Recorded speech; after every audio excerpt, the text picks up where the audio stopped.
Hamad, how many people have joined so far or are waiting? Do we know? Oh, okay, we started recording.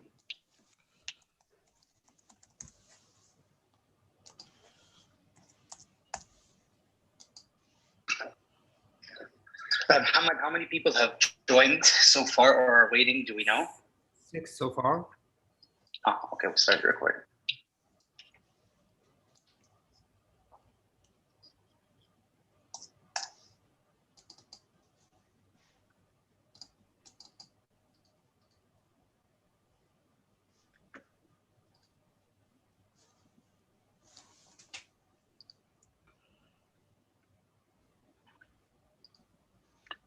Okay, we're just going to wait 5 more minutes until enough attendees have joined, and we'll begin the conference.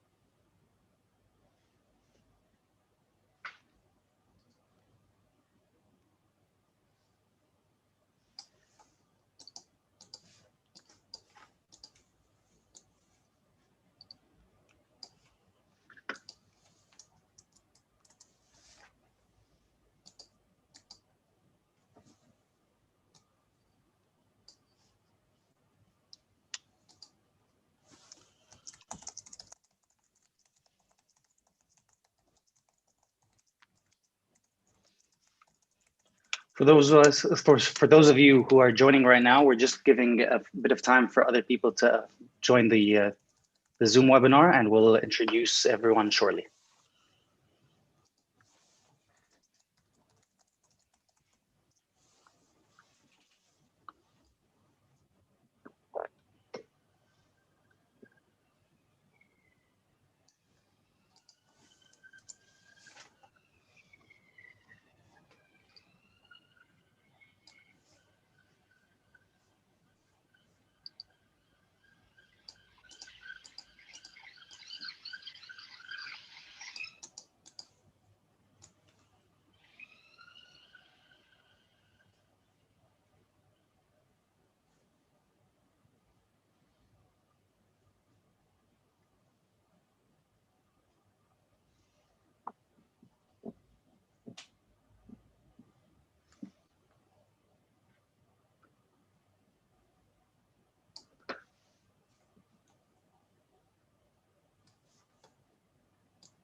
All right, perfect. Good morning, good afternoon, and good evening, ladies and gentlemen, depending on where you're joining us from around the world today. I'd like to welcome you to Arab News Research and Studies Briefing Room webinar titled Rohingya Crisis, What Next? In partnership with SOAS University of London's Center for International Studies and Diplomacy. My name is Tariq Ali Ahmed. I'm the head of the Arab News Research and Studies Unit and the moderator for tonight's panel. Today's conversation revolves around one of the research unit's briefing reports titled What Next for the Rohingya, written by Dr. Azim Ibrahim, which focuses on what's next to come for the Rohingya community following Myanmar's trial at the International Court of Justice, and the importance and need for a proper international community response to the atrocities that have taken place. The Rohingya have faced sustained and continuous persecution in Myanmar since the country gained independence in 1948. And as of now, about 1 million Rohingya are living as refugees in the area around Cox's Bazar in Bangladesh, having fled the military violence of 2017. A further 600,000 have been displaced by ethnic violence in 2012 and 2013 and are held in internal camps in the Rakhine state, completely at the mercy of military authorities. Now, for those of you who haven't had the chance to read the report or will be interested in reading it after the conversation, please find the link below in the chat. And I would like to introduce everyone joining us today. So joining us for today's conversation is Dr. Azim Brahim, a director at the Center for Global Policy, author of the book, The Rohingyas Inside Myanmar's Genocide, and a senior columnist at Arab News. Alongside Dr. Azim is Professor Michael Charney, who teaches security studies and Asian history at the Center for International Studies and Diplomacy and Department of History at SOAS University. His research focuses on history of violence and human security, and with a focus on the Rohingya. Now, we're aiming to have a 30 to 40-minute conversation with our guests, and we'll allocate a further 10 to 15 minutes afterwards for questions from the audience. So please use the Q&A function found on the bottom of your screens to submit your questions. And we hope to be able to answer all of the questions, but given the amount of time we have, we can't guarantee that all of them will be able to go through. And now, without further ado, I'd like to kick off this conversation. Dr. Azim, would you please unmute your microphone and be able to start us off by briefly just speaking about what your report entails and includes?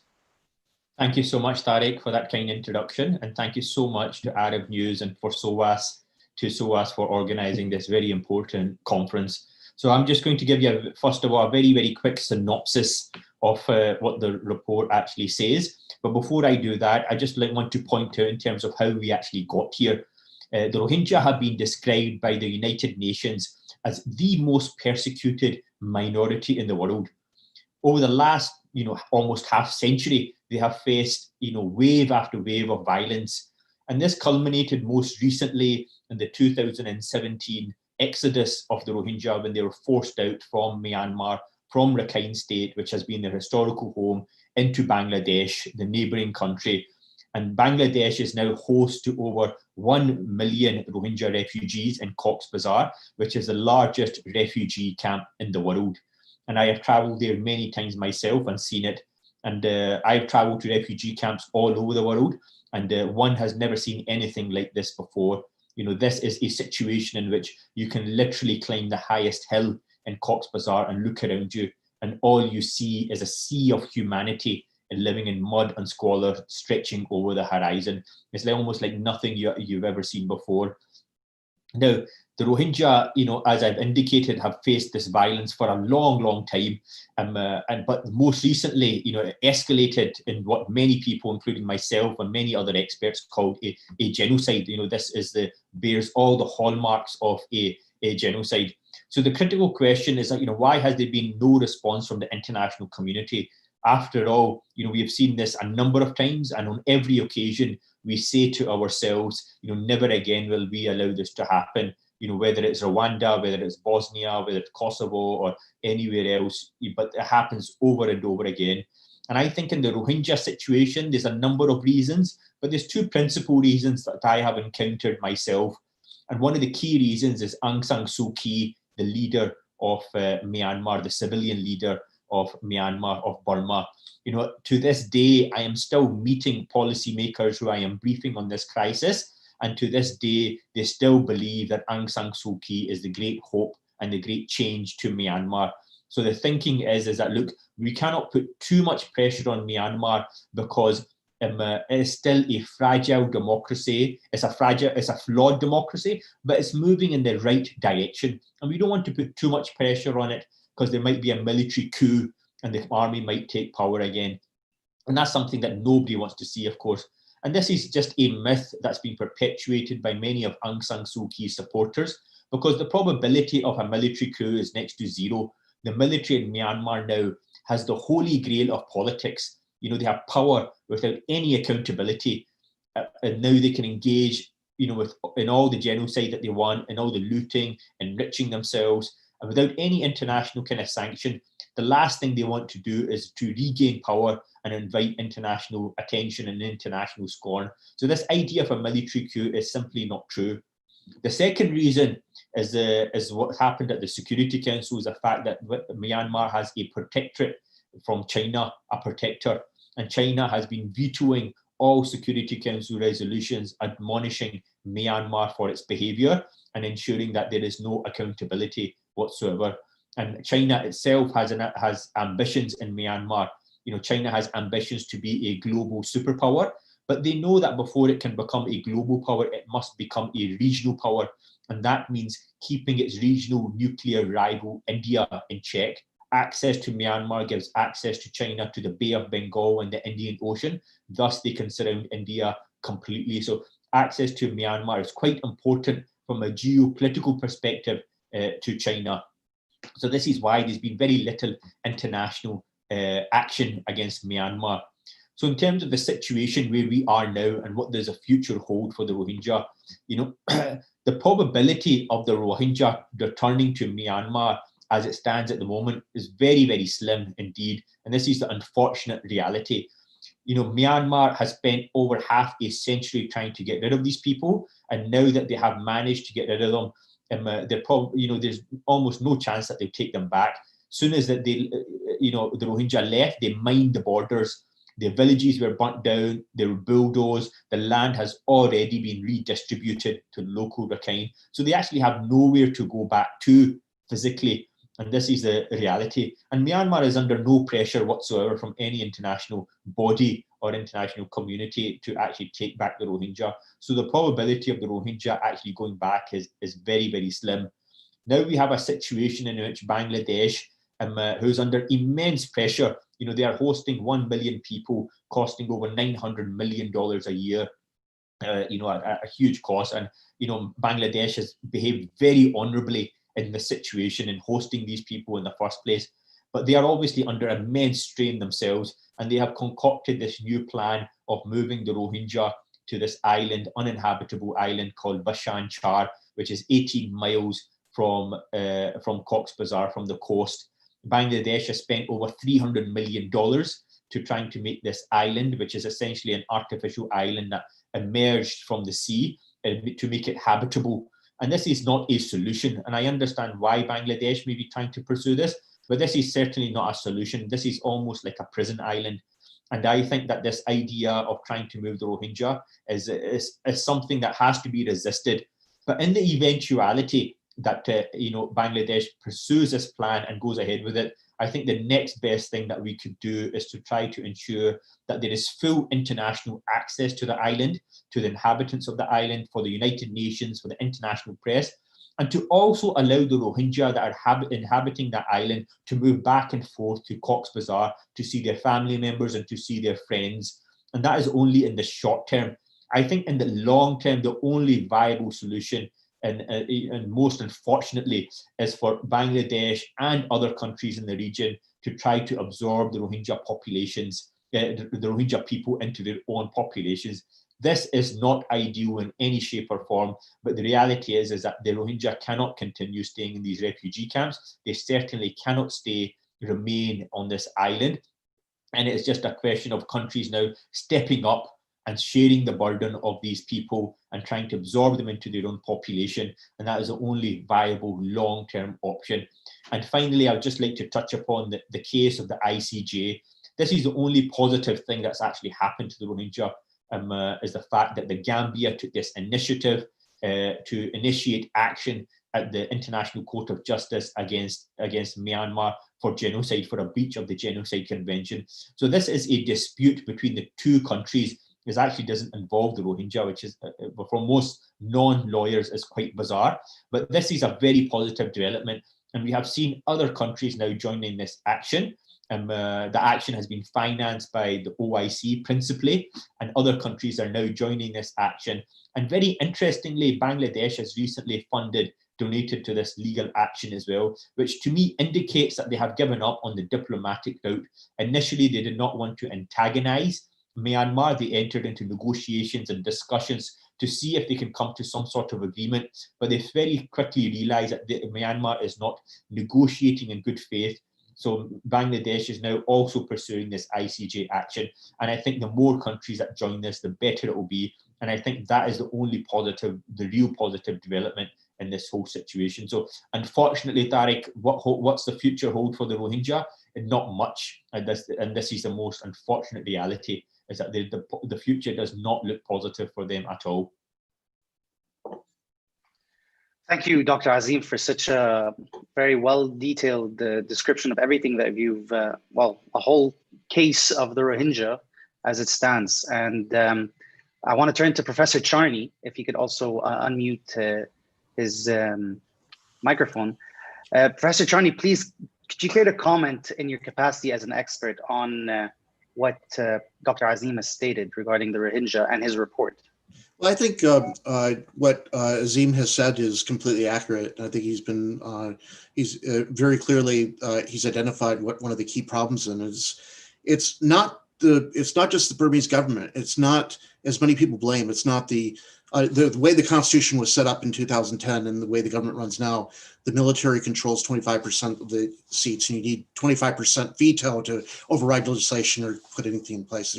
The problem is people use that as a crutch when they're trying to defend Aung San Suu Kyi in a record. So the big obstacle is not really this Constitution or anything else. It is Aung San Suu Kyi and the NLD, which has steadily guided to the right. It's been gone from, we had more civil liberties and greater space for civil society and liberal democracy maybe 5 years ago than we've got now. It's become incredibly authoritarian. You can't criticize NLD or you're thrown in jail. You can't, if you're from a district which happened to vote the other way or didn't vote NLD enough, then your votes this time were disqualified in the recent elections over security concerns.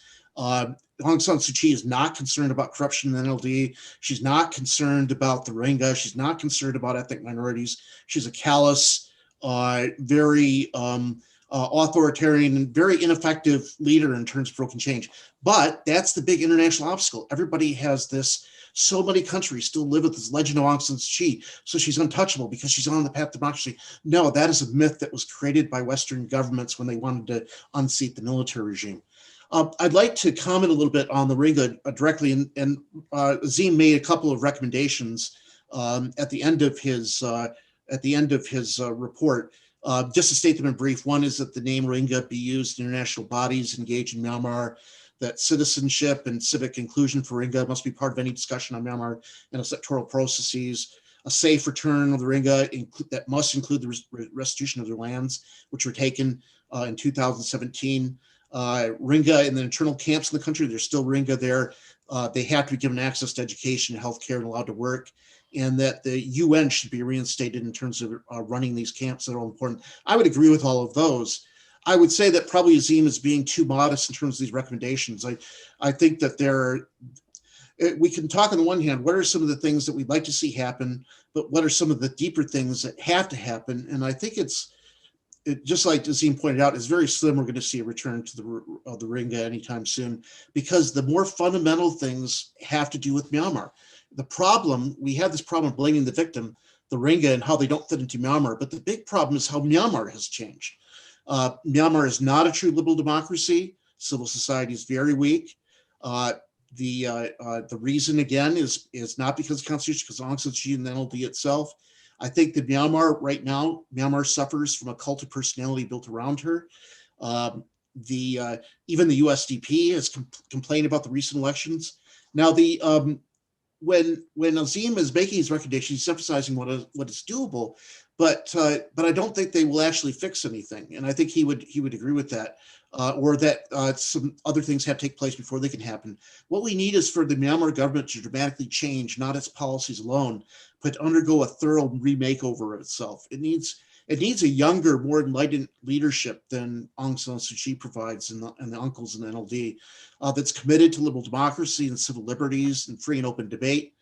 It needs to tackle very seriously hate crimes in the country and hate speech before we can even begin to undertake the necessary steps towards fixing the situation. The solution is not just in Rakhine, it's in Myanmar itself, it's in Yangon, it's in the capital at Naypyidaw. And I think a big part of the problem is the way that the Rohingya and Muslims have been securitized.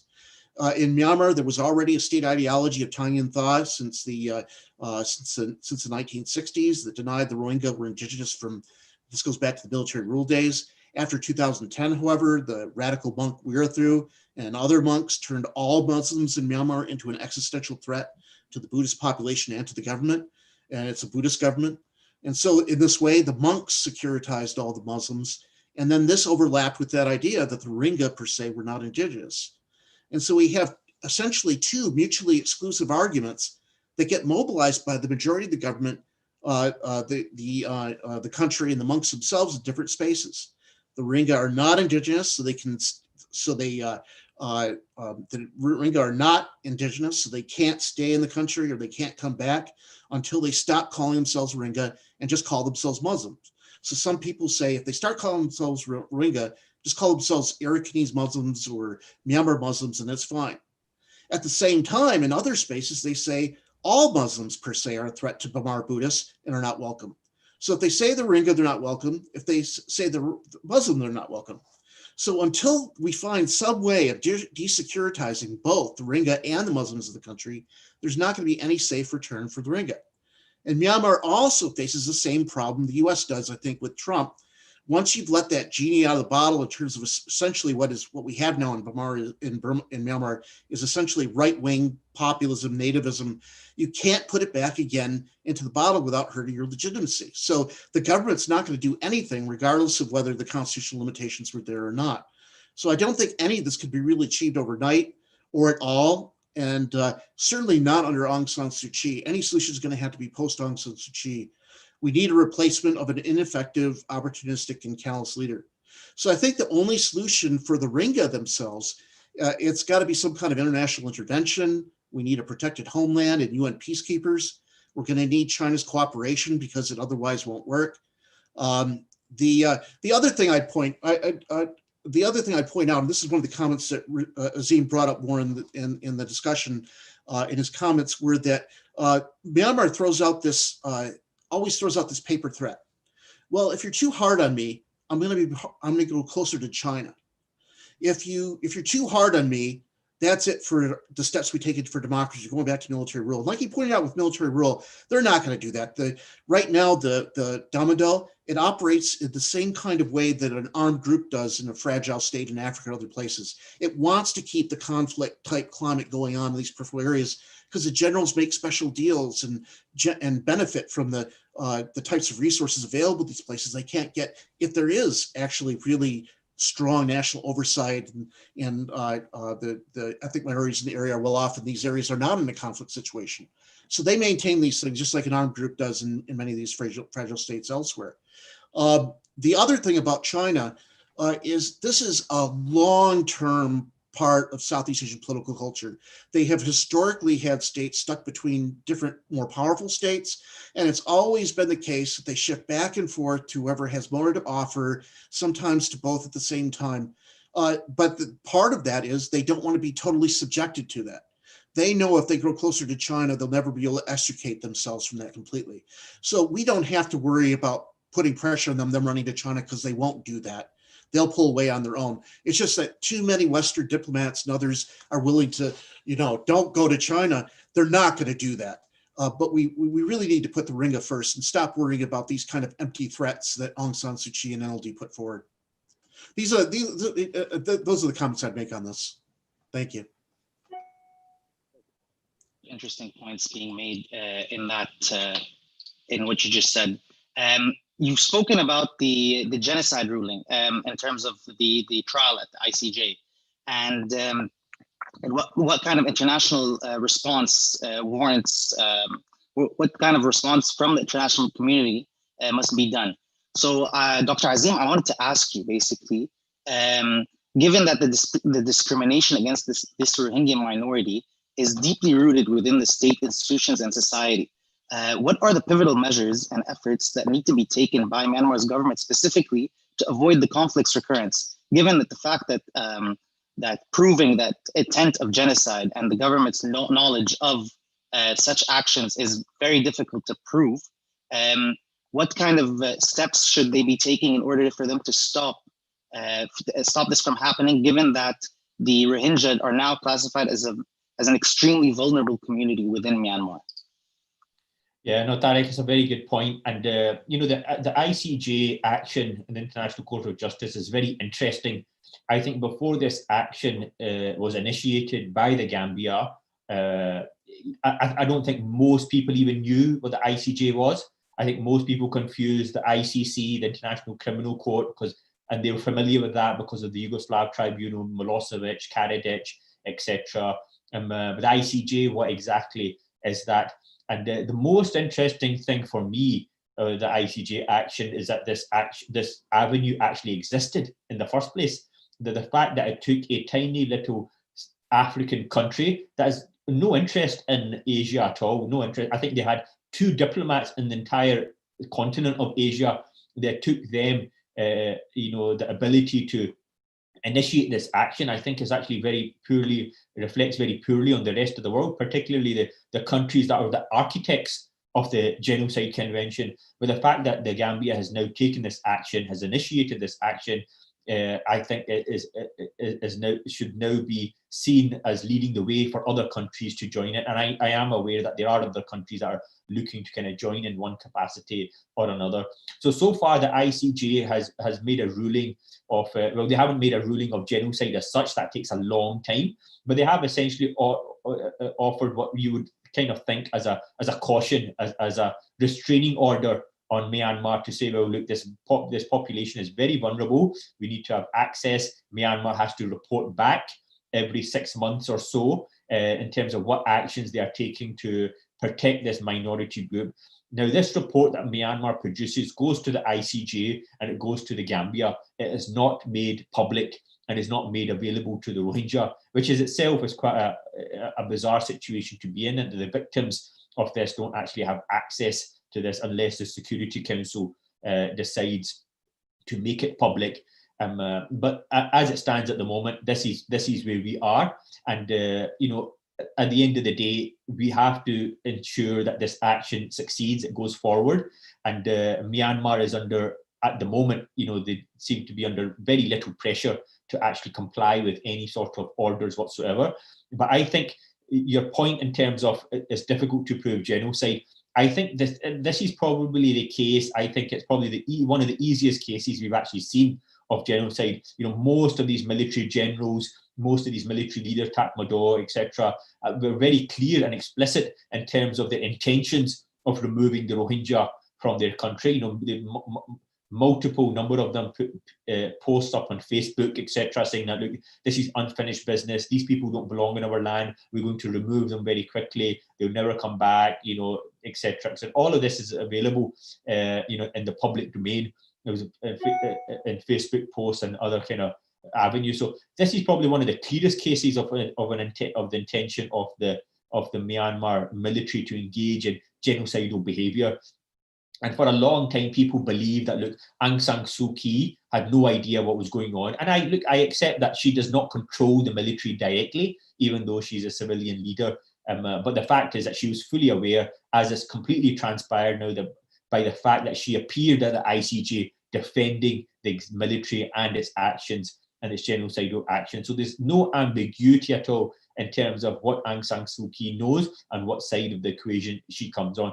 And I would just finish off by reiterating what Professor Charney has said in terms of Aung San Suu Kyi. She was the key question is, why did we get her so wrong? Why did we not understand her actual beliefs and what she stands for?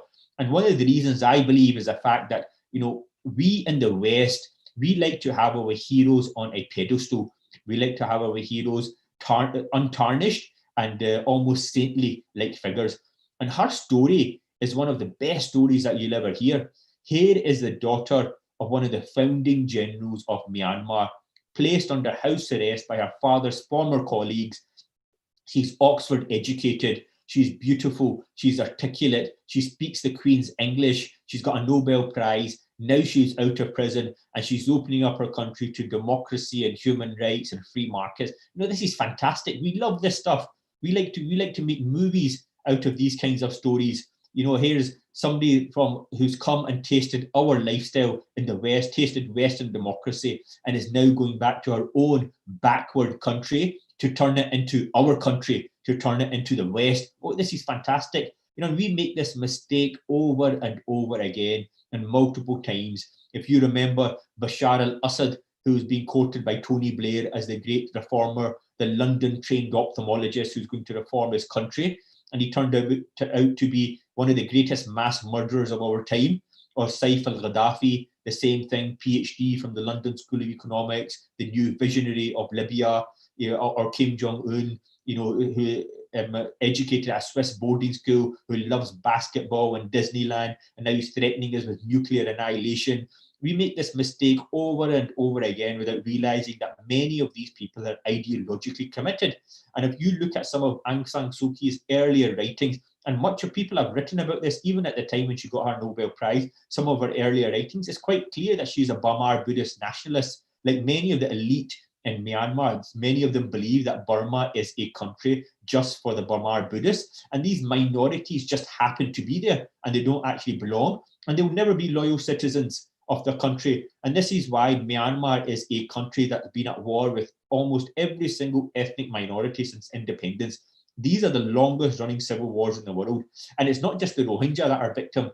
Other ethnic minorities, the Kachin, the Karen, the Shan, Christian minorities are also victims of the Tatmadaw. And in fact, many of them are now getting together because they realize that what the Rohingya face is exactly what they're going to be facing very soon as well. And in fact, the same military divisions, Division 33 and 99, also known as the tip of the spear, which were responsible for the Rohingya persecution, have now been deployed to other areas to persecute the same minorities using exactly the same tactics, the three cuts tactic. So none of this is a surprise. It's a fact that we chose to overlook much of it. All the signs were there, but it's just a fact that we, as in almost all of these cases, we simply chose to ignore it. Thank you very much. That's very, very good points from you, Dr. Azim. Professor Charney, you mentioned the rise of the right wing within Myanmar, and huge issues regarding Myanmar and in terms of hate speech propagating throughout its you're going out. There's a break in your comment. So has been evident within Myanmar, as you said, through Buddhist nationalism and such. And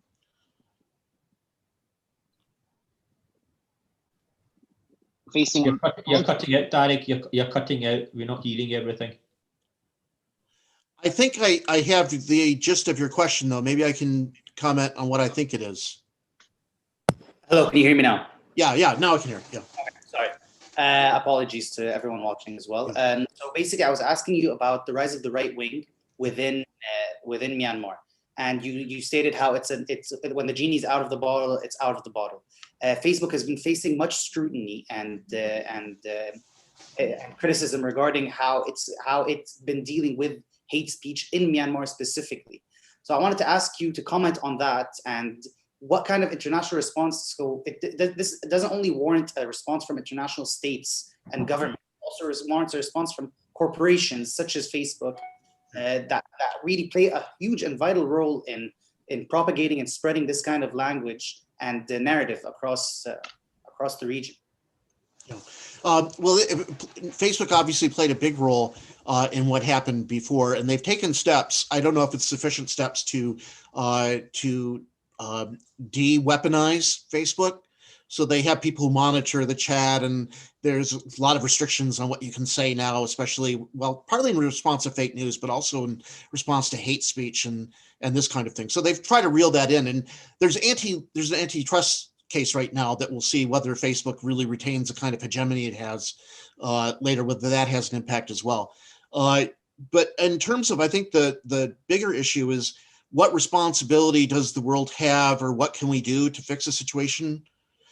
One of the points I wanted to bring up with the fact that really Burma has to make itself over. It has to undergo a huge revolution on itself to remake itself if it's ever going to, if the Rohingya are going to have a safe place back in Rakhine. It's not just Rohingya.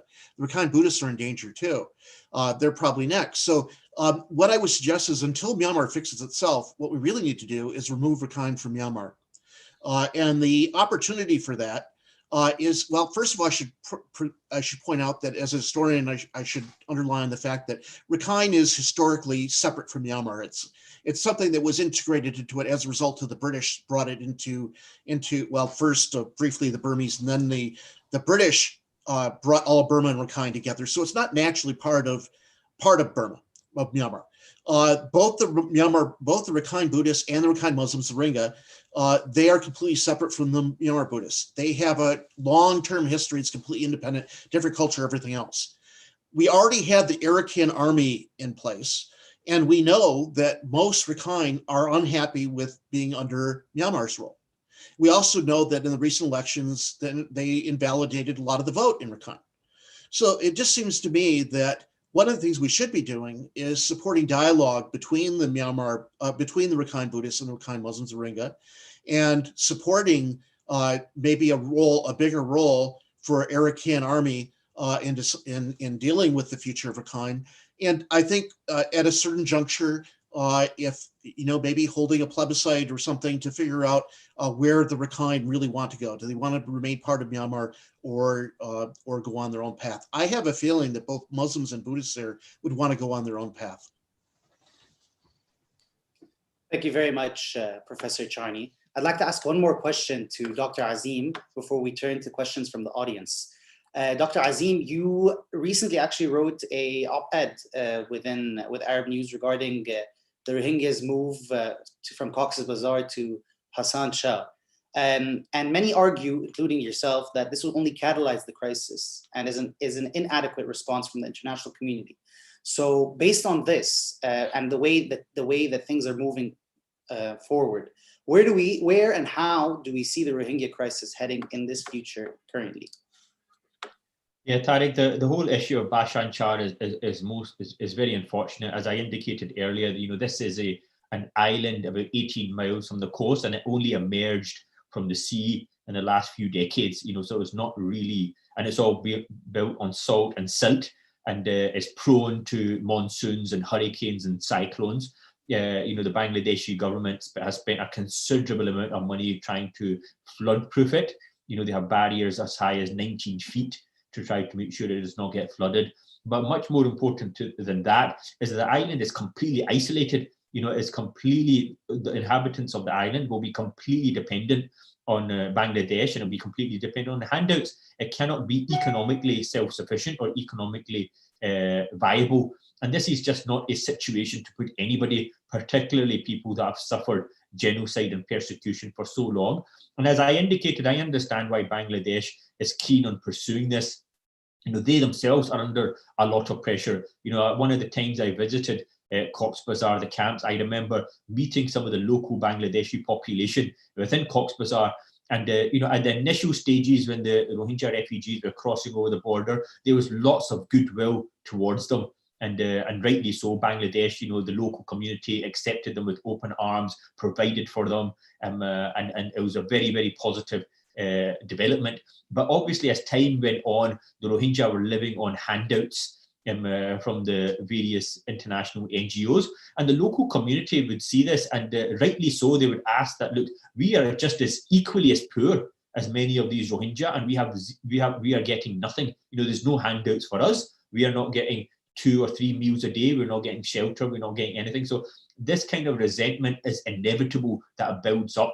And Bangladesh is under immense pressure from its own local population to try to find a solution to this. How long can they host 1 million people in such a situation? So they are keen on trying to move the people around, trying to kind of relieve some of the pressure from Cox's Bazar. But the manner in which this has been conducted is simply not welcome at all. And as I said, look, if this is going ahead, which I believe the Bangladeshi government is doing so, I think it's much more practical not to just oppose it outright, but to try to figure out ways in which we can make it work, and the ways that I've indicated to make sure that there's full access to the international community, to the UN, to the press, and to allow the Rohingya to go back and forth. It's 18 miles, and I'm sure there's going to be regular traffic from both of these, from Cox's Bazar. Families have been split up, but allow them to go back and forth, visit their families, celebrations and everything else. And that's, as I said, it's only in the short term. In the long term, there has to be a much more practical solution. And that is, for countries like Bangladesh to absorb some of these refugees into their own population. Not an easy thing to do for one of the most densely populated countries in the world. where the landmass is shrinking every year because of rising sea levels and climate change. But Bangladesh, I think the international community really does have to step up and incentivize Bangladesh very heavily, incentivize them very heavily to start absorbing some of these people into their own population by creating economic zones, providing jobs, infrastructure, whatever it takes. And for countries around the region to do the same. You know, other countries like Malaysia, Indonesia have been very generous in terms of their support of the Rohingya, but all of these countries should be incentivized very heavily. And I say this, Tariq, with a very heavy heart, because, you know, one of the things that Professor Charney alluded to as well is that the actual term Rohingya, you know, Bangladesh itself does not refer to them as Rohingya. It refers to them as forcibly displaced persons from Myanmar. And this is something that Myanmar has been working on for quite some time, is to make sure that this word Rohingya is never mentioned. You know, I gave a briefing to a delegation here from the United States Senate who visited Myanmar. And when they returned, they told me that they were warned in advance that if you use the word Rohingya, all your meetings will be cancelled and the trip will be over.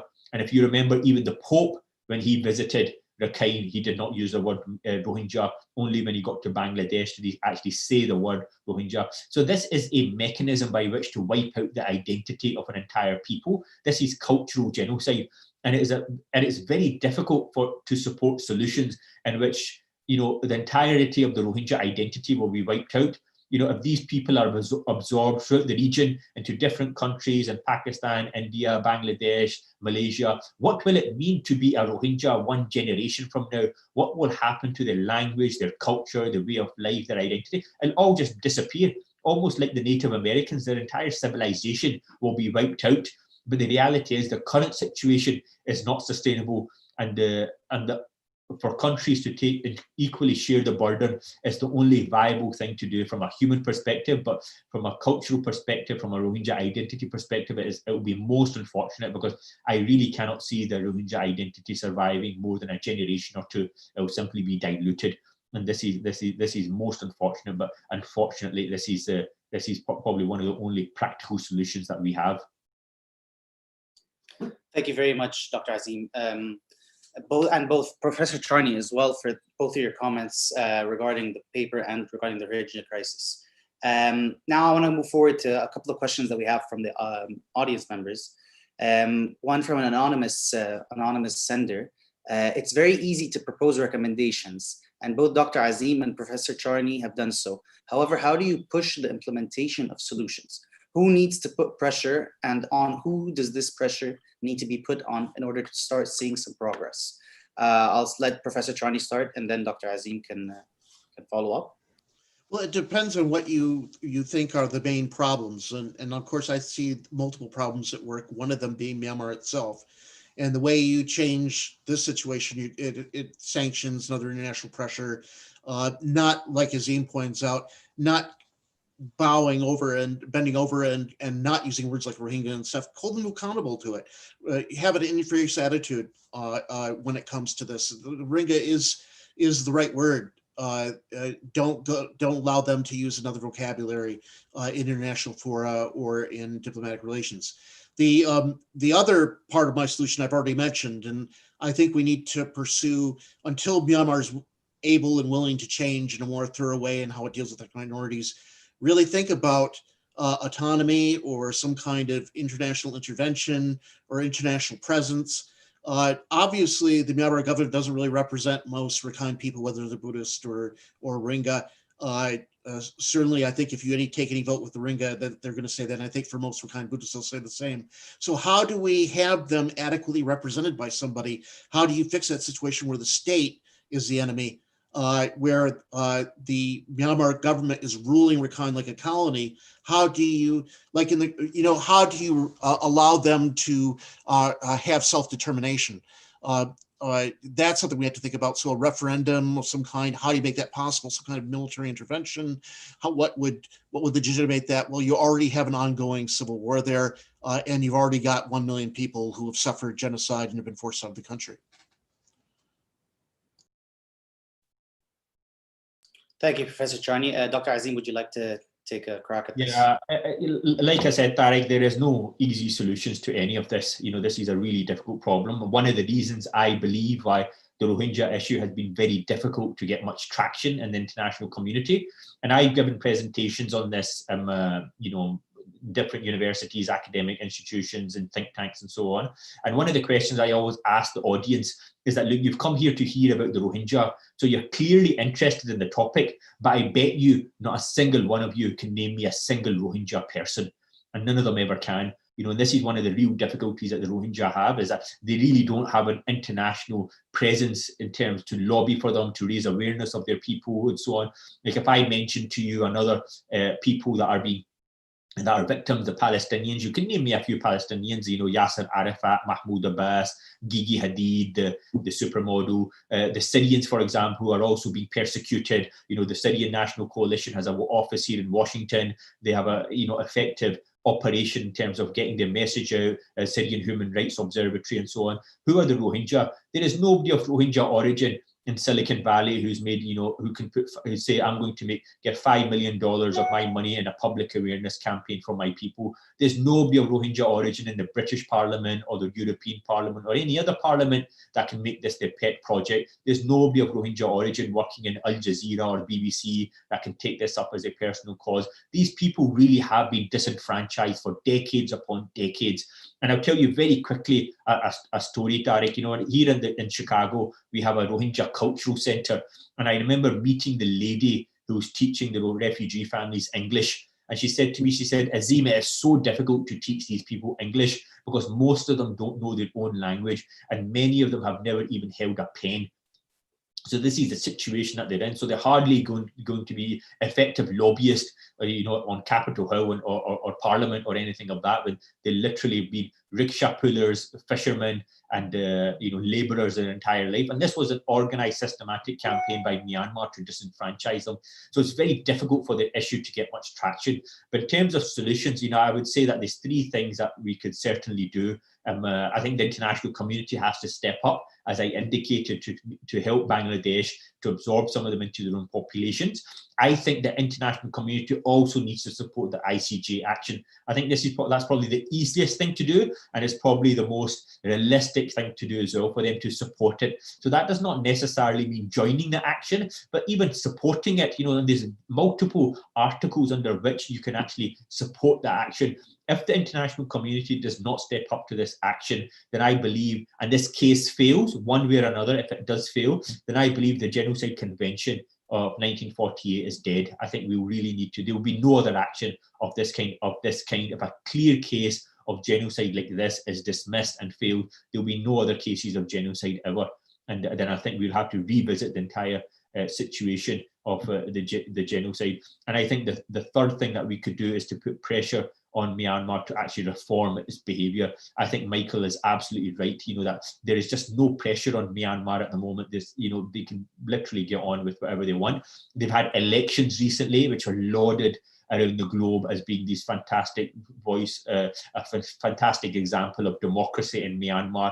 But the reality is the elections were fundamentally flawed. A quarter of the seats are already allocated to the military. The military automatically controls the three major ministries: the Foreign Ministry, Interior, and Defence. So, they already have immense power. And then you had 1.6 million people, including almost the entirety of the Rohingya population, unable to vote. These are citizens of the country. And it's not just the Rohingya, many other minority groups in different parts of the country, their votes were essentially cancelled. So they weren't elections in any shape or form that you and I would understand, but they were lauded across the West as being this great peaceful election. And that, I believe, entrenched further the inability of the international community to do anything, because once they accepted this narrative, these elections are successful and democracy is flourishing, then why would they take any further action beyond that? So this further entrenched the inaction of the international community. So this really has to change. We really have to recognize that this is a fundamentally flawed country. It may have elections, but those elections are fundamentally flawed as well, and we should recognize it as such. Thank you very much, Dr. Azim. It appears that as much as the world can do, there's just not enough that can be done, as we see. I'm aware of the time, and I think we can have time for one more question, which I'm going to choose. Another anonymous one is, Given the military dominance and fragile democracy in Myanmar, is coming to a common ground to achieve justice and accountability feasible? Why and why not? Professor Chani? Okay, so given the military dominance and the fragile democracy, yeah, like I think I tried to point out, I think it's going to be a long-term situation for Myanmar to change. I think it's much easier. Azim proposes a number of, I think, softer, more diplomatic approaches that they can do. As a historian, my remit is far broader. I can see how change has happened in the past, and I've got more dramatic angles on this, maybe more historically relevant examples for Southeast Asia and other places. But I don't think change is going to happen anytime soon in Myanmar. And one of the big problems with the ICJ and ICC is that ultimately they can't enforce this. It has to go to the UN to enforce Security Council. And then, of course, you got China there, which is going to veto any type of action. So if I had to offer one piece of insight, I would say that part of the key, if you want to actually get Myanmar to be part of the solution, it's going to have to come through working through China in part. That's what I would add at this point. Dr. Azim? Yeah, I think Michael's absolutely right. Look, China is protecting Myanmar at the moment because they have larger kind of ambitions. And one of the reasons they're protecting Myanmar is because they want this ICJ action to fail, because China is fully aware of what they're doing and they're within their own borders with the Uyghur population. And once a precedent is set, once a case has actually been successfully enacted through the ICJ for genocide, they certainly know that this is going to, they may be next on the list. So they have to see the action fail. But Myanmar is not really that important to China. So I think they can be, through various diplomatic means and diplomatic kind of negotiations, China could be coerced to at least allow the Rohingya to go back, to pressure Myanmar to have some sort of facilitation for the Rohingya to go back. But another thing, in terms of solutions that we can certainly do, is to target the Myanmar military leadership through the Magnitsky Act. Many of them are ideologues, but a lot of them are just, are corrupt looters. They're looting the country with immense resources. And the Magnitsky Act, which the UK and the United States, and I think have enacted, which is to target individuals and their assets, has been quite effective in many countries around the globe. And I think some other European countries are looking to enact this as well. And, the Myanmar military, we fully well know that they have massive amounts of assets held on overseas accounts in Singapore, in Macau, in China, and also in Switzerland. And to go after their assets, I think, would probably be one of the most effective ways to actually bring about change and to put pressure on them. So many of them are very rich, and I don't think the Rohingya feature importantly enough for them to actually lose their lifetime's worth of looting wealth. So I think this could be a very effective way to kind of put pressure on them. I also don't believe many of them are actually ideologues. Many of them are just, practical. They're much more pragmatic and practical, and some sort of compromise could be reached if you can put enough pressure on them, particularly if you actually target where it hurts the most, which is their financial assets. Definitely. As always, hitting them where it hurts is where the money is. I'd like to thank you both for joining us tonight, and thank everyone who attended the panel. Thank you very much for coming. The reports that Dr. Azim has written is found on Arab News' Research and Studies section on the arabnews.com website. And I think that's a wrap. Thank you very much. Thank you very much. Thank you. Thank you. Goodbye. Bye.